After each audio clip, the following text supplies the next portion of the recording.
আসসালামু আলাইকুম। হযরত আলী রাদিয়াল্লাহু আনহু ইসলাম গ্রহণ ও হিজরতের কথা আজকে আমরা জানব। হযরত আলী ইবনে আবু তালিব রাদিয়াল্লাহু আনহু ছিলেন নবীজি সাল্লাল্লাহু আলাইহি সাল্লামের চাচাতো ভাই, জামাতা ও সাহাবী। তিনি নবীজি সাল্লাল্লাহু আলাইহি সাল্লামের কাছে প্রতিপালিত হয়েছিলেন এবং তার সন্তান তুল্য ছিলেন। ইসলামের আবির্ভাবের সময় তিনি ৮ থেকে ১১ বছর বয়সী বালক ছিলেন। একদিন তিনি নবীজি সাল্লাল্লাহু আলাইহি সাল্লামের ঘরে ঢুকে দেখেন নবীজি সাল্লাল্লাহু আলাইহি সাল্লাম ও উম্মুল মুমিনিন খাদিজা রাদিয়াল্লাহু আনহু নামাজ আদায় করছেন। তিনি খুবই বিস্মিত হন। এইরকম কোনো ইবাদত বা প্রার্থনা তিনি আগে কখনো দেখেনি। নামাজ শেষে তিনি নবীজি সাল্লাল্লাহু আলাইহি সাল্লামকে জিজ্ঞাসা করেন, এটা কি ধরনের ইবাদত? নবীজি সাল্লাল্লাহু আলাইহি সাল্লাম তাকে ইসলামের বিষয়ে অবহিত করেন এবং বলেন, আমাকে আল্লাহর পক্ষ থেকে এই দিন প্রচারের জন্য দায়িত্ব দেওয়া হয়েছে। এই দিন একমাত্র আল্লাহর একাত্মবাদে বিশ্বাস স্থাপন করতে এবং অন্য সব মাবুদকে পরিত্যাগ করতে বলে। কিশোর বয়সী আলী রাদিয়াল্লাহু আনহু বলেন, তিনি এই নতুন দিনের ব্যাপারে বাবা আবু তালিবকে জানাবেন, কিন্তু নবীজি সাল্লাল্লাহু আলাইহি সাল্লাম তাকে এই বিষয়ে গোপন রাখতে বলেন। পরদিন সকালে আলী রাদিয়াল্লাহু আনহু নবীজি সাল্লাল্লাহু আলাইহি সাল্লামের কাছে এসে বলেন, ইসলাম গ্রহণ করেন। আলী রাদিয়াল্লাহু আনহুকে ইসলাম গ্রহণকারী প্রথম কিশোর হিসেবে গণ্য করা হয়।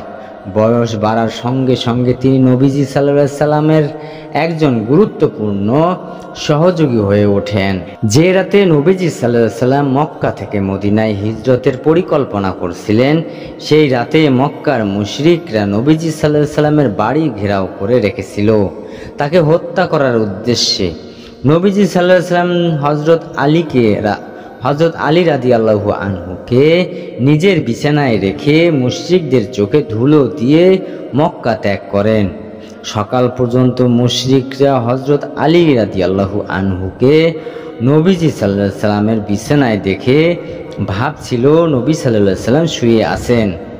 সকালে নবীজি সাল্লাল্লাহু আলাইহি সাল্লামকে হত্যা করতে উদ্যত হয়ে মুশরিকরা বুঝতে পারে নবীজি সাল্লাল্লাহু আলাইহি সাল্লাম নন। হযরত আলী রাদিয়াল্লাহু আনহু সারা রাত তার বিছানায় শুয়েছিলেন। নবীজি সাল্লাল্লাহু আলাইহি সাল্লামের সময় আলী রাদিয়াল্লাহু আনহুকে দায়িত্ব দিয়ে গিয়েছিলেন, তিনি যেন নবীজি সাল্লাল্লাহু আলাইহি সাল্লামের কাছে গচ্ছিত মক্কার মানুষজনের আমানত তাদেরকে ফিরিয়ে দেন। আলী রাদিয়াল্লাহু আনহু নবীজির নির্দেশনা অনুযায়ী 3 দিন মক্কায় থেকে লোকেদের আমানত ফিরিয়ে দেন। এরপর তিনি নবীজি সাল্লাল্লাহু আলাইহি সাল্লামের পথ অনুসরণ করে হিজরতের উদ্দেশ্যে রওনা হন। শত্রুর আক্রমণ থেকে বাঁচতে তিনি দিনে লুকিয়ে থাকতেন, রাতে পথ চলতেন। দীর্ঘ পথ পায়ে হেঁটে সফর করার কারণে তার পা দুটো ফেটে যায়। বেশ কয়েক রাত সফর করে তিনি মদিনায় পৌঁছান এবং নবীজি সাল্লাল্লাহু আলাইহি সাল্লাম যে ঘরে অবস্থান করছিলেন সেই ঘরেই ওঠেন।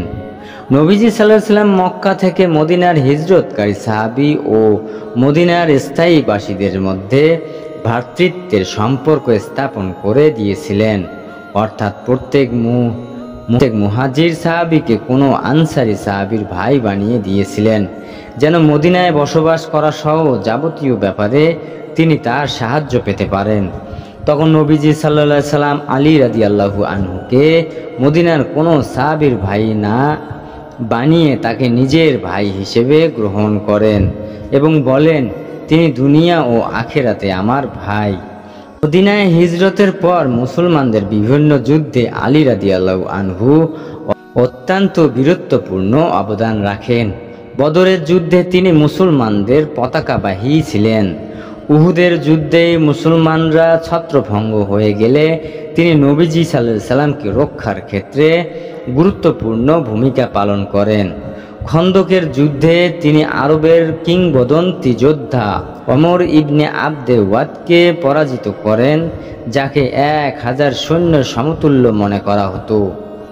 খায়বারের যুদ্ধে ইহুদিদের সবচেয়ে শক্তিশালী দুর্গটি আলী রাদিয়াল্লাহু আনহুর নেতৃত্বে বিজয়ী হয়। নবীজি সাল্লাল্লাহু আলাইহি সাল্লাম ওফাতের পর হযরত আবু বকর রাদিয়াল্লাহু আনহু ও ওমর রাদিয়াল্লাহু আনহু খেলাফতের কালে তিনি তাদের গুরুত্বপূর্ণ পরামর্শক উপদেষ্টা ছিলেন। হযরত ওমর রাদিয়াল্লাহু আনহুর শাহাদতের সময় যাদেরকে পরবর্তী খলিফা নির্ধারণের দায়িত্ব দেন তিনি তাদের অন্যতম ছিলেন। হযরত ওমর রাদিয়াল্লাহু আনহু পর হযরত উসমান রাদিয়াল্লাহু আনহু খলিফা হন।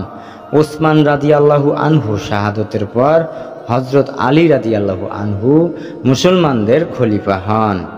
জাযাকাল্লাহু খায়র।